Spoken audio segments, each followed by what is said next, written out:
Yeah, really excited for our women. We talk a lot about staying the course. And if you rewound, right, and went back to our non-conference season, there were some stretches where we really had to stay determined, stay together, and keep getting better every day. Really, really excited for our team's progress on the defensive end tonight. Held them to 30% shooting.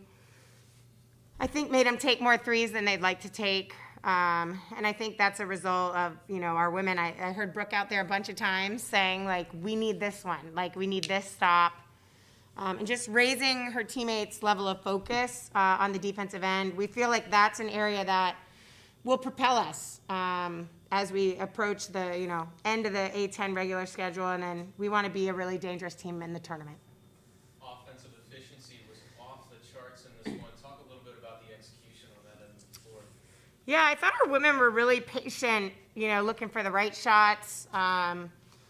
We thought they might try to keep us out of the paint a little bit, and I think our women were determined that nobody's going to be able to, do that today. And I think that's so much of how you play the game, right? What's your attitude towards what's going to happen next? I thought Julia's 8 assists were really special. I thought Brooke was really determined to score inside on them, and we needed that. Yeah, Peyton from 3, just a lot of contributions. Bree John's 3 that she came in and hit was a big one in terms of where we were in the game.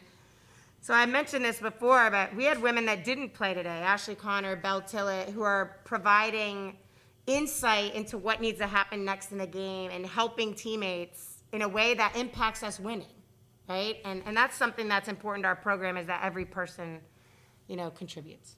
Seen so much growth from the non-conference until now. One of the big things that stood out, some slow starts in the non-conference and some tough end-of-game situations as well. Seems like both of those things have been turned on their head here lately. Yeah, I think there's a couple things that impact that. One is time together, right? And you can't fast forward that. You need the experience together. And so I think that's helped us a lot. But I also think leadership. I think our leaders are more comfortable speaking up right now and in practice and in games about what's going right and what's not going well and how do we fix it. And doing more of that in the moment as opposed to maybe waiting till the end of practice and sharing it in the circle. We've got people fixing it in the moment. I think that's a big growth step for us. And with some of those adverse situations that you faced earlier in the year, do you think it's prepared this team better for situations where we saw the Colonials, obviously a team that's not going to just lay down, they punch back multiple times, but this team's able to withstand it?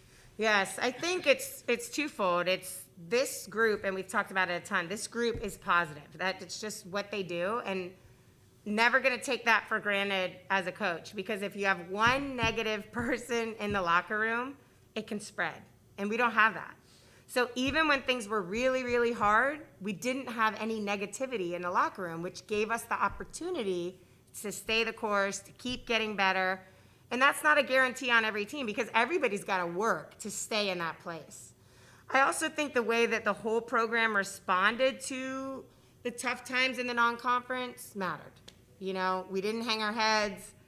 We didn't get discouraged. We fought again another day. And here we are, reaping those rewards, and we've got a lot left to do. And talk about that steadiness that this team has been able to really embody. It's one thing to talk about it, but to get all of your players to buy in and actually show it out there on the floor. Tell us how that's really been part of turning this corner. Yeah, good question. I think, especially in, the kind of 10 players that consistently are playing right now, big minutes for us, there really are vets, with the exception of Ken. And Ken competed in the NCAA tournament. So she had a faster development than a lot of players get, being a point guard on that team, sharing that point guard role. So I think in the beginning of the year, I remember us referencing a lot in practice, like, we've got vets. We've got veterans around here. Let's play like vets. Let's lead like vets. And I think our women are really leaning into that now. And then moving forward on the road against Richmond, been seeing some more road success. How do you carry this to find some more of that road success? Yeah, this time of the year, your next game is always your biggest game, right? And Richmond's played the top teams in the league close, beaten some. I think it's going to be a great matchup for both teams. For some of us, that's kind of going back to our area, so we'll be excited about that opportunity to see some of the fans out east as well. But big opportunity for our team. And one last thing for you, Coach. A huge turnout for Pink Out Breast Cancer Awareness. Talk about that cause and just how much it meant to put on a performance like this and then have the interaction with the fans afterwards.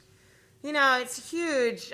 Thank you to the St. Louis community for coming out today. And, you know, anytime we have the opportunity to raise awareness for a cause, and especially breast cancer, that, you know, any person that you meet, we've all been impacted in some way, either by a family member, a friend, or a friend of a friend.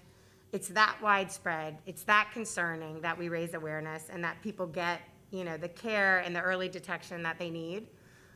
So I thought just the turnout, that we had a lot of young kids here today that are hopefully inspired to go play well for their teams or pick up a basketball for the first time. But thank you to everybody that came out today. For Brooke Flowers, 5 wins in a row. How much fun are you having right now? I'm having a lot of fun. I think there's a good balance. You know, joy is one of our core values, so definitely enjoying the moment, just enjoying kind of, you know, the culmination of a lot of our hard work and the obstacles that we've overcome together as a team. So yeah, definitely balancing like fun and still, you know, focus, but having that joyful focus coming into games has been really enjoyable. So yeah. And I would imagine too, Brooke, gotta be a wide range of emotions for you, knowing that this is your 5th year and things kind of winding down towards the end of the year, but this team really on track to accomplish their goals at the same time. Yes, that is funny that you mentioned that. I had that thought earlier today, looking at the scout, the 12th game out of 16 in conference, and I was like, that's 75%.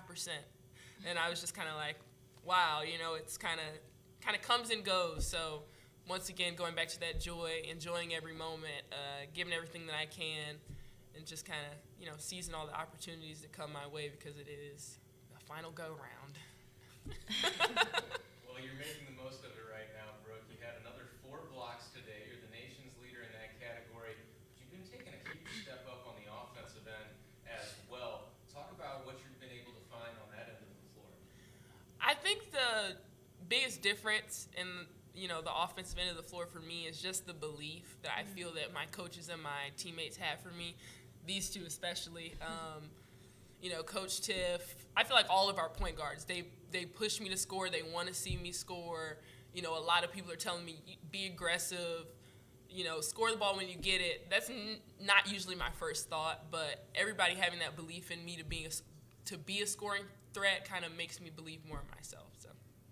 And not only getting some blocks, you had a couple of really nice steals today as well. And after those steals, you are sprinting the floor, getting up and down, and making yourself another offensive option. Talk about how that's also helped you find your way on that end. I think that just rising to the challenges that, you know, the coaching staff sets for us, that's a big thing that we feel like we're successful at as a team is transition. So just doing my part and trying to, you know, run to the rim as hard as I can because that's what's being asked of me. So just doing everything I can to help. And for Kennedy Calhoun, I'll ask you the same thing I asked Brooke. How much fun are you having during this 5-game win streak? It's amazing, really, to just see our hard work come to fruition, and just being able to display that for the survivors who came to the games, and just everyone who came out to the games today. It was just amazing for it to, transpire, I guess.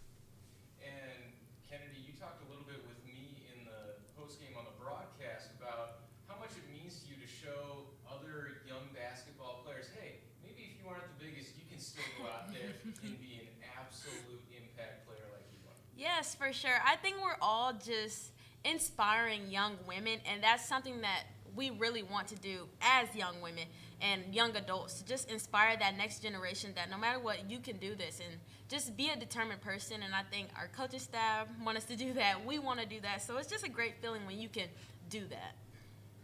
And throughout this conference season, you know, we've seen some ups, some downs towards the beginning of the conference season. What's the emotion like now that you're able to experience some of that success and find what you're looking for out there on the floor? Yes, Tilly, she tweeted something the other day, like I said, and it said "stay the course," and that's honestly just what we've been doing as a program, as students, as basketball players. No matter what, everybody in our program has stayed the course. Whatever their role is, they've stayed the course and stayed locked in. And so it's just amazing when, honestly, it can come into fruition, like I said. You hold your opponents to 30% shooting. Talk about the collective team effort on the defensive end in this game. You know, I just think it was a toughness thing for us, right? We said that, okay, you met the St. Louis that can score at a really high clip, but you also met the St. Louis that's going to come down and defend you, and is going to defend you well, and is going to defend you and make you take contested shots. And I think everyone had that mindset, so it was great. Where's your motivation level for these last few games headed into the conference tournament now? Right. You know, Coach Tillett talked a lot about, we want to build that momentum. And so just knowing that we have that momentum and just using that and not deferring to the beginning of our season or the beginning of the conference, but rather this momentum that we are building. So, Kennedy Calhoun, Brooke Flowers, Rebecca Tillett, thank you all so much. Thank Thank you, you. Colin.